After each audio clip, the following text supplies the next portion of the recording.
नमस्कार दोस्तों, welcome to Sambhav Education. This is Aryan Shukla. दोस्तों, आज की क्लास में हम मॉडल पेपर डिस्कस करेंगे जिसमें जीके के टॉप के क्वेश्चन होंगे। सभी लोग क्लास को ध्यान से देखिएगा। जो एक्स्ट्रा फैक्ट आपको बताए जाएं उनको भी ध्यान से सुनिए, क्वेश्चन पूछे जा सकते हैं। गुड मॉर्निंग सभी को। गुड मॉर्निंग दोस्तों। चलिए शुरू करते हैं आज की क्लास।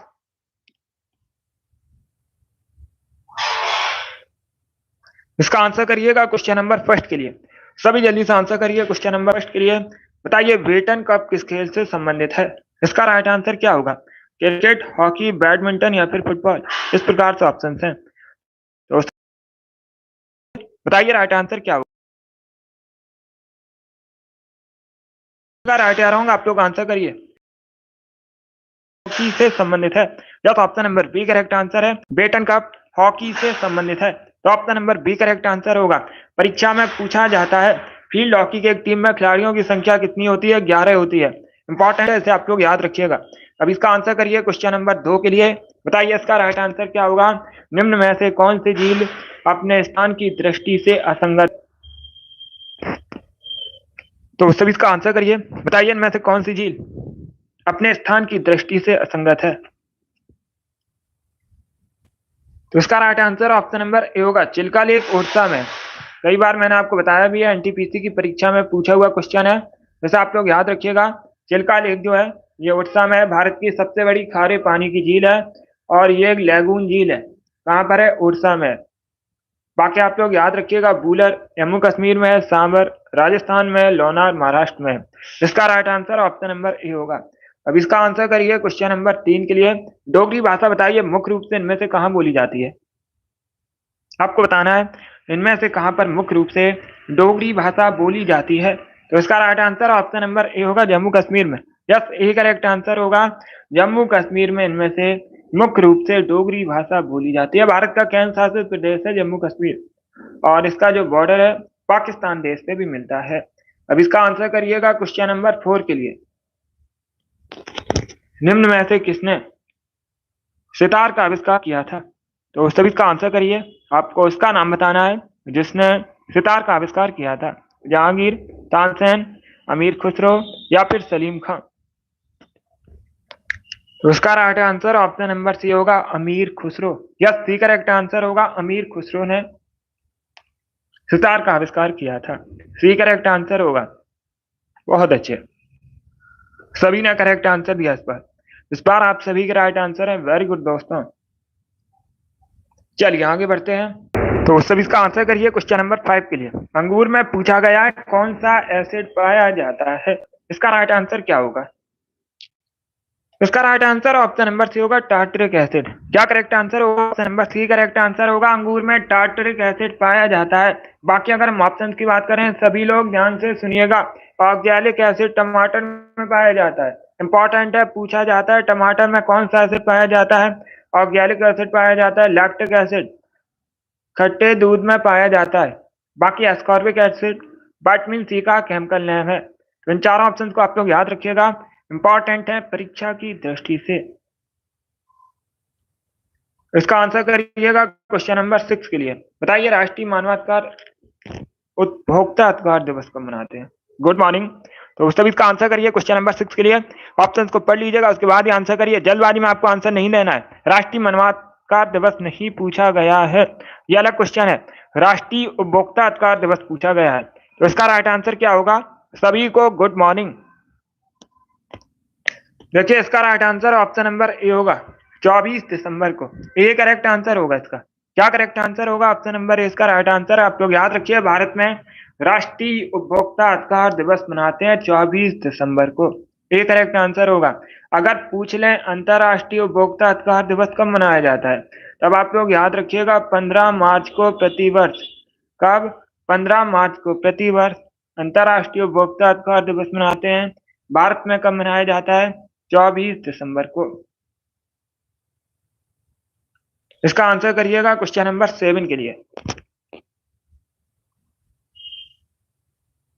सब इसका आंसर करिए क्वेश्चन नंबर 7 के लिए। बताइए इसका राइट आंसर क्या होगा? प्रश्न इस प्रकार से, मालवा पठार की प्रमुख मिट्टी आपको बताना है क्या है?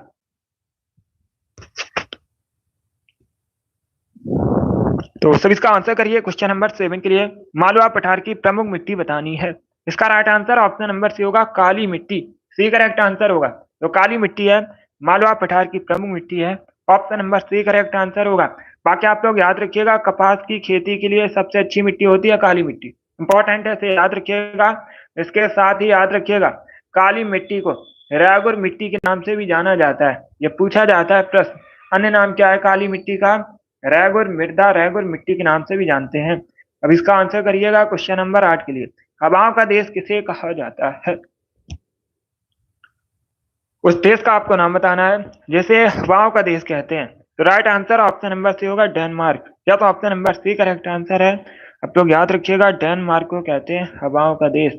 अब इसका आंसर करिए क्वेश्चन नंबर 9 के लिए। ज्योग्राफी से संबंधित क्वेश्चन है। प्रेस्पा झील बताइए निम्न में से किस महाद्वीप में स्थित है? तो सभी इसका आंसर करिए, बताइए इसका राइट आंसर क्या होगा। प्रेस्पा आपको झील बतानी है, कहां पर है?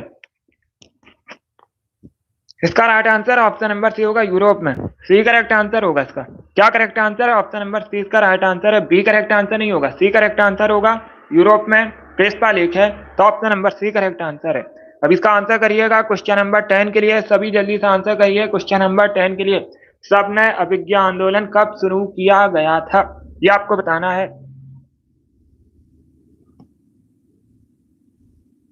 सभी जल्दी से आंसर करिएगा, बताइए इसका राइट आंसर क्या होगा। ऑप्शन को पढ़ लीजिएगा, उसके बाद ही आंसर करिए। जल्दबाजी में आपको आंसर नहीं देना है। डी करेक्ट आंसर होगा 1930 में। 1930 में सबने अभिज्ञा आंदोलन शुरू हुआ था, नेतृत्व किया था महात्मा गांधी ने। अब इसका आंसर करिएगा क्वेश्चन नंबर 11 के लिए। बताइए इसका राइट आंसर क्या होगा। शेषाचलम बायोस्फीयर रिजर्व निम्न में से कहां पर है? तो सभी इसका आंसर करिए क्वेश्चन नंबर 11 के लिए। यस साल्वी, जरूर। अब इसका आंसर करिएगा क्वेश्चन नंबर 11 के लिए। क्या पूछा गया है? शेषाचलम बायोस्फीयर रिजर्व निम्न में से किस राज्य में है? इसका right answer option number D होगा, आंध्र प्रदेश में। क्या करेक्ट आंसर होगा? डी करेक्ट आंसर होगा। डी करेक्ट आंसर होगा इसका। आंध्र प्रदेश करेक्ट आंसर होगा। यह ग्रुप डी की परीक्षा में पूछा हुआ क्वेश्चन है। इसका right answer option number D होगा। अब इसका आंसर करिएगा क्वेश्चन नंबर 12 के लिए। बताइए भारत में निजी क्षेत्र का बैंक कौन सा है इनमें से? तो सभी इसका आंसर करिएगा। भारत में निजी क्षेत्र का बैंक आपको बताना है इनमें से कौन सा है। इसका right answer option number B होगा, Kotak Mahindra bank. Yes, B correct answer होगा। कोटक महिंद्रा बैंक जो है भारत में निजी क्षेत्र का बैंक है, तो option number B correct answer होगा। अब इसका आंसर करिएगा क्वेश्चन नंबर 13 के लिए।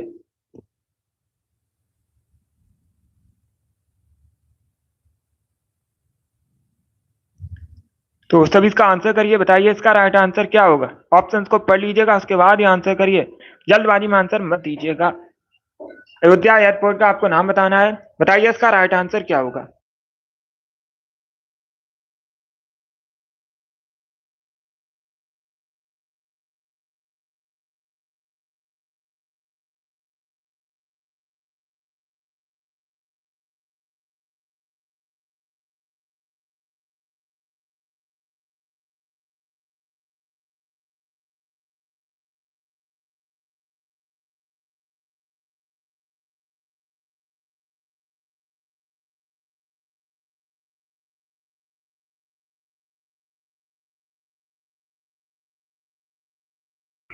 इसका आंसर करिएगा क्वेश्चन नंबर 13 के लिए। बताइए राइट आंसर क्या होगा। अयोध्या एयरपोर्ट का नाम बताना आपको। तो right answer option number B होगा, महर्षि वाल्मीकि हवाई अड्डा। बी करेक्ट आंसर होगा इसका। क्या करेक्ट आंसर होगा? Option number B. बाकी अयोध्या भगवान श्री राम की जन्मभूमि है, कई बार मैंने आपको बताया भी है, आप लोग जानते भी होंगे। सरयू नदी के किनारे बसा है। ये पूछा जाता है प्रश्न, अयोध्या उत्तर प्रदेश में है। अब इसका आंसर करिएगा क्वेश्चन नंबर 14 के लिए। बताइए दोस्तों, भारत में सबसे पहले दिखाई देने वाला कंप्यूटर वायरस कौन सा है? पहले क्वेश्चन को समझिए। भारत में दिखाई देने वाला पहला कंप्यूटर वायरस पूछा गया है। Good morning. इसका right answer option number A होगा, C brain. Yes, brain Bharat में दिखाई देने वाला पहला कंप्यूटर वायरस है। अब इसका आंसर करिएगा। बताइए क्वेश्चन नंबर 15 का करेक्ट आंसर क्या होगा। इंकलाब जिंदाबाद का नारा किसने दिया था? खुदीराम बोस, सुभाष चंद्र बोस, महात्मा गांधी या फिर Bhagat Singh? D correct answer होगा भगत सिंह ने। Yes, option number D correct answer है। इनकलाब जिंदाबाद का नारा दिया था भगत सिंह ने। तो option number D correct answer है। अब इसका आंसर करिएगा क्वेश्चन नंबर 16 के लिए। इको मार्क प्रतीक आपको बताना है किससे संबंधित है। इसका राइट आंसर क्या होगा? इको मार्क प्रतीक बताइएगा किससे संबंधित है। इसका right answer option number B होगा, पर्यावरण के लिए सुरक्षित सामग्री से संबंधित है। तो option number B correct answer होगा। अब इसका आंसर करिएगा क्वेश्चन नंबर 17 के लिए। बताइए क्वेश्चन नंबर 17 का करेक्ट आंसर, नीग्रो नदी निम्न में से किसकी सहायक नदी है? नाइजर, जाम्बेजी, अमेजन या फिर नील। इस प्रकार से ऑप्शन हैं। तो सभी इसका आंसर करिएगा, बताइए इसका राइट आंसर क्या होगा। इसका right answer option number C होगा, अमेजन की सहायक नदी है निग्रो। सी करेक्ट आंसर होगा क्वेश्चन नंबर 17 का। सी करेक्ट आंसर है इसका। अब इसका आंसर करिएगा क्वेश्चन नंबर 18 के लिए। बताइए ब्रह्मगिरी वन्यजीव अभ्यारण्य कहां पर है? उत्तर प्रदेश, तमिलनाडु, मिजोरम या फिर कर्नाटका में। ब्रह्मगिरी वन्यजीव अभ्यारण्य आपको बताना है कहां पर है। डी करेक्ट आंसर होगा कर्नाटका में। Yes, option number D correct answer है। कर्नाटक में आप लोग याद रखिएगा ब्रह्मगिरी वन्यजीव अभ्यारण्य। अब इसका आंसर करिए क्वेश्चन नंबर 19 के लिए। बताइए भारत का राष्ट्रीय युद्ध स्मारक कहां पर है? राजकोट, कोच्चि, लखनऊ या फिर नई दिल्ली। तो नई दिल्ली करेक्ट आंसर होगा। नई दिल्ली में भारत का राष्ट्रीय युद्ध स्मारक स्थित है। अब इसका आंसर करिए क्वेश्चन नंबर 20 के लिए। क्वेश्चन नंबर 20 के लिए आंसर करिए, टोडा जनजाति मुख्यतः कहाँ निवास करती है? अभी ये 4 ऑप्शन दिए गए हैं, इन ऑप्शंस को पढ़ लीजिएगा, उसके बाद ये आंसर करिए। जल्दबाजी में आपको आंसर नहीं देना है। टोडा जनजाति के लोग मुख्यतः कहाँ निवास करते हैं? तो इसका right answer option number C होगा, तमिलनाडु में। यस, सी करेक्ट आंसर होगा। क्या करेक्ट आंसर है? सी करेक्ट आंसर है तमिलनाडु। इसका आंसर 1 के लिए। बताइए भारतीय संविधान की 11वीं अनुसूची में कितने विषय हैं टोटल? भारतीय संविधान की जो 11वीं अनुसूची है इसमें आपको बताना है टोटल विषय कितने हैं। तो सी करेक्ट आंसर होगा 29 विषय हैं। सी करेक्ट आंसर होगा। अब इसका आंसर करिएगा क्वेश्चन नंबर 22 के लिए। बताइए किस मौर्य शासक को यूनानियों द्वारा अमित्रघात कहा जाता था? आपको उस मौर्य शासक का नाम बताना है जिसे यूनानियों द्वारा अमित्रघात कहा जाता था। इसका राइट आंसर क्या होगा? इसका right answer option number B होगा, बिंदुसार को। यस, बी करेक्ट आंसर होगा। बिंदुसार को यूनानियों द्वारा अमित्रघात कहा जाता था। बी करेक्ट आंसर होगा। बी करेक्ट आंसर होगा इसका। बताइए इंसुलिन का आविष्कार किसने किया था? आपको बताना है इंसुलिन का आविष्कार किसने किया था। इंसुलिन की कमी से मधुमेह रोग होता है, आप लोग याद रखिएगा। और विश्व मधुमेह दिवस प्रतिवर्ष 14 नवंबर को सेलिब्रेट करते हैं। इसका right answer option number B होगा, F Banting. Yes, B correct answer होगा। एफ बैटिंग ने इंसुलिन का आविष्कार किया था। अब इसका आंसर करिएगा क्वेश्चन नंबर 24 के लिए। सभी जल्दी से आंसर करिए क्वेश्चन नंबर 24 के लिए। बताइए राइट आंसर क्या होगा। कावल टाइगर रिजर्व निम्न में से किस राज्य में स्थित है? कावल टाइगर रिजर्व आपको बताना है इनमें से किस राज्य में स्थित है? मध्य प्रदेश, महाराष्ट्र, कर्नाटक या फिर तेलंगाना में। तो इसका right answer option number D होगा, तेलंगाना में।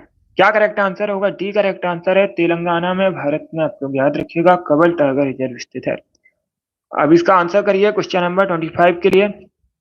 निम्न में से चिली की करेंसी बताइएगा। अगर पूछ लें चिली की राजधानी तो याद रखिएगा सैंटियागो चिली की राजधानी है। करेंसी पैसो है। ए करेक्ट आंसर होगा। चिली की मुद्रा क्या है? पैसो। Option number A correct answer है। अब इसका आंसर करिए क्वेश्चन नंबर 26 के लिए। इनमें से रक्त मापने का यंत्र क्या है? रक्त मापक यंत्र बताइएगा इनमें से कौन सा है? तो इसका right answer option number A होगा, स्फिग्नोमैनोमीटर। ए करेक्ट आंसर होगा। क्वेश्चन नंबर 27 के लिए आंसर करिए, महाराष्ट्र का सुकरात किसे कहते हैं? महाराष्ट्र का सुकरात कहते हैं एमजी रानाडे को, और ये एक समाज सुधारक थे। डी करेक्ट आंसर होगा। इसका राइट आंसर क्या होगा? भारत की पहली महिला अशोक चक्र विजेता बताइए, उनका नाम आपको बताना है। तो इसका right answer option number C होगा, Neerja Bhanot. Yes, C correct answer होगा। नीरजा बनोट जो है भारत की पहली महिला अशोक चक्र विजेता है। Option number C correct answer होगा। बाकी ऑप्शंस की अगर हम बात करें, सभी लोग ध्यान से सुनिएगा। आशापूरा देवी ज्ञानपीठ पुरस्कार प्राप्त करने वाली भारत की पहली महिला हैं। कौन? आशापूरा देवी। बाकी बछेंद्री पाल माउंट एवरेस्ट पर जाने वाली भारत की पहली महिला हैं, बछेंद्री पाल। सुष्मिता सेन पहली भारत की मिस यूनिवर्स हैं। तो इन चार ऑप्शन को आप लोग याद रखिए, इंपॉर्टेंट है परीक्षा की दृष्टि से। 29 के लिए आंसर करिए, बताइए इसका राइट आंसर क्या होगा। 29 है ये क्वेश्चन नंबर। फतूहात ए फिरोज शाही में उसके प्रशासनिक उपलब्धियों का रिकॉर्ड दिया गया है। किसकी प्रशासनिक उपलब्धियों का रिकॉर्ड है? तो सभी इसका आंसर करिए, बताइए इसका राइट आंसर क्या होगा। गुलबदन बेगम, अबुल फजल, जयाउद्दीन वर्नी या फिर फिरसा तुगलक। सी करेक्ट आंसर नहीं होगा, आप सभी के आंसर गलत हैं। इसका राइट आंसर क्या होगा? डी करेक्ट आंसर होगा, फिरोज शाह तुगलक। या तो option number D correct answer है, आप लोग याद रखिएगा। फिरोज शाह तुगलक की आत्मकथा है ये। फिरोज शाह तुगलक की आत्मकथा है फतुहात फिरोज शाही, तो डी करेक्ट आंसर होगा। अब इसका आंसर करिएगा क्वेश्चन नंबर 30 के लिए, बताइए इसका राइट आंसर। पॉलिटी से संबंधित क्वेश्चन है। भारतीय संविधान के भाग 4 का अनुच्छेद 43 बी किससे संबंधित है? ये डीपीएसपी संबंधित है और सहकारी समितियों से संबंधित है। या तो ऑप्शन नंबर डी इसका राइट आंसर होगा क्वेश्चन नंबर 30 का। अब इसका आंसर करिएगा क्वेश्चन नंबर 31 के लिए। थाईलैंड के वर्तमान में प्राइम मिनिस्टर बताइए कौन है? तो सब इसका आंसर करिए क्वेश्चन नंबर 31 के लिए। Good morning. इसका right answer option number B होगा Shinawatra. Yes, B correct answer होगा सिनावात्रा। वर्तमान में थाईलैंड के प्राइम मिनिस्टर हैं, प्रधानमंत्री हैं। इसका आंसर करिएगा क्वेश्चन नंबर 32 के लिए। यह भी करंट का क्वेश्चन है, आपको आंध्र प्रदेश के वर्तमान में मुख्यमंत्री बताने हैं। तो इसका राइट आंसर क्या होगा? राइट आंसर ए है चंद्रबाबू नायडू। क्या तो option number A correct answer है, आप लोग याद रखिएगा। चंद्रबाबू नायडू वर्तमान में आंध्र प्रदेश के मुख्यमंत्री हैं। मोहन चरण मांझी वर्तमान में ओडिशा के मुख्यमंत्री हैं, इंपॉर्टेंट है, इसे याद रखिएगा। मोहन यादव मध्य प्रदेश के मुख्यमंत्री हैं। गजेंद्र लाल शर्मा ये राजस्थान के मुख्यमंत्री हैं। चार ऑप्शन को आप लोग याद रखिएगा। अब इसका आंसर करिएगा क्वेश्चन नंबर 33 के लिए। क्वेश्चन नंबर 33 के लिए आंसर करिए। 1857 की क्रांति में दिल्ली का नेतृत्व किसने किया था? राइट आंसर ये होगा बहादुर शाह जफर, अंतिम मुगल शासक थे। इन्होंने 1857 की क्रांति में दिल्ली का नेतृत्व किया था। बाकी नाना साहब ने कानपुर का नेतृत्व किया था। बेगम हजरत महल ने लखनऊ का नेतृत्व किया था। रानी लक्ष्मीबाई ने 1857 की क्रांति में झांसी का नेतृत्व किया था। 34 के लिए आंसर करिएगा। कुमी नागा लोक नृत्य बताइए किस राज्य में प्रचलित है? मुक्ता कहां से संबंधित है? इसका right answer option number C होगा नागालैंड। या सी करेक्ट आंसर होगा, नागालैंड से संबंधित है कुमी नागा लोक नृत्य, तो सी करेक्ट आंसर होगा। 35 के लिए आंसर करिए, बताइए इसका राइट आंसर क्या होगा। बौद्ध धर्म का प्रचार करने के लिए अशोक ने श्रीलंका किसे भेजा था? इसका राइट आंसर क्या होगा? तो इसका right answer option number D होगा महेंद्र को, डी करेक्ट आंसर होगा। बौद्ध धर्म का प्रचार करने के लिए अशोक ने श्रीलंका महेंद्र और संघमित्रा को भेजा था, तो option number D correct answer होगा इसका, महेंद्र करेक्ट आंसर होगा क्वेश्चन नंबर 35 का। इसका आंसर करिएगा क्वेश्चन नंबर 36 के लिए। विश्व व्यापार संगठन का मुख्यालय बताइए कहां पर है? तो सभी इसका आंसर करिए, बताइए इसका राइट आंसर क्या होगा। ऑप्शन को पढ़ लीजिएगा, उसके बाद ही आंसर करिए, जल्दबाजी में आपको आंसर नहीं देना है। देखिए इसका right answer option number B होगा Geneva Switzerland. Yes, B correct answer है। विश्व व्यापार संगठन का मुख्यालय कहां पर है? जेनेवा स्विट्जरलैंड में, तो option number B correct answer होगा। अशोक का पुत्र था महेंद्र।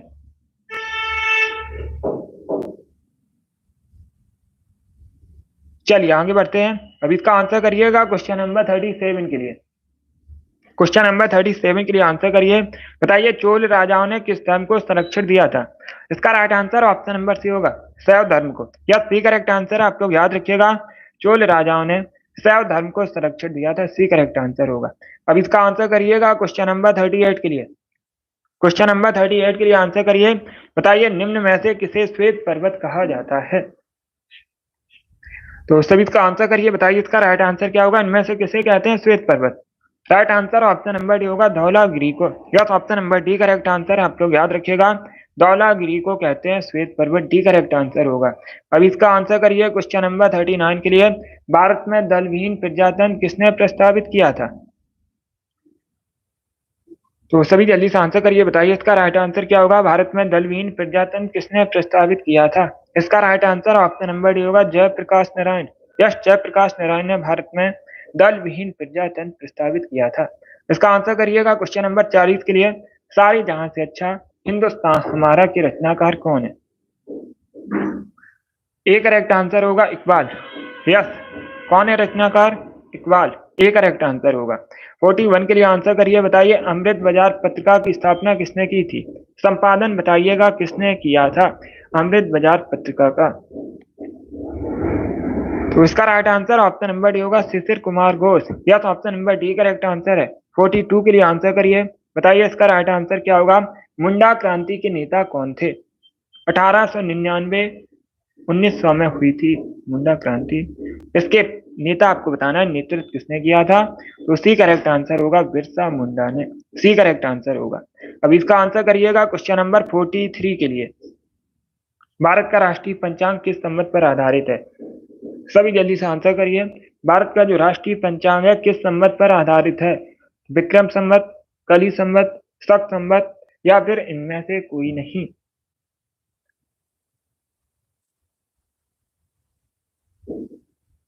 क्वेश्चन नंबर 43 है, सभी जल्दी से आंसर करिएगा। इसका राइट आंसर क्या होगा? इसका right answer option number C होगा शक संवत पर आधारित है। भारत का जो राष्ट्रीय पंचांग है शक संवत पर आधारित है, सी करेक्ट आंसर होगा। चलिए आगे बढ़ते हैं। अब इसका आंसर करिएगा क्वेश्चन नंबर 44 के लिए। बताइए इसका राइट आंसर क्या होगा। एग मार्क एक्ट भारत में कब लागू किया गया था? इसका राइट आंसर क्या होगा? ए करेक्ट आंसर होगा 1937 में। क्या करेक्ट आंसर होगा? Option number A correct answer है 1937 में एग मार्क एक्ट भारत में लागू हुआ था। 45 के लिए आंसर करिए, बताइए भारत में व्यापक फसल बीमा योजना कब शुरू हुई थी? इसका राइट आंसर क्या होगा? सभी जल्दी से आंसर करिएगा। बहुत अच्छे, जल्दी से आंसर करिएगा। बहुत अच्छे, इसका right answer option number C होगा 1985 में। क्या करेक्ट आंसर होगा? सी करेक्ट आंसर होगा। गुड मॉर्निंग, आप लोग याद रखिएगा भारत में व्यापक फसल बीमा योजना 1985 में शुरू हुई थी, सी करेक्ट आंसर होगा। अब इसका आंसर करिएगा क्वेश्चन नंबर 46 के लिए। प्रेम पचीसी के लेखक बताइए कौन है? सभी जल्दी से आंसर करिएगा। देखिए इसका right answer option number A होगा मुंशी प्रेमचंद, ए करेक्ट आंसर होगा क्वेश्चन नंबर 46 का। अब इसका आंसर करिएगा क्वेश्चन नंबर 47 के लिए।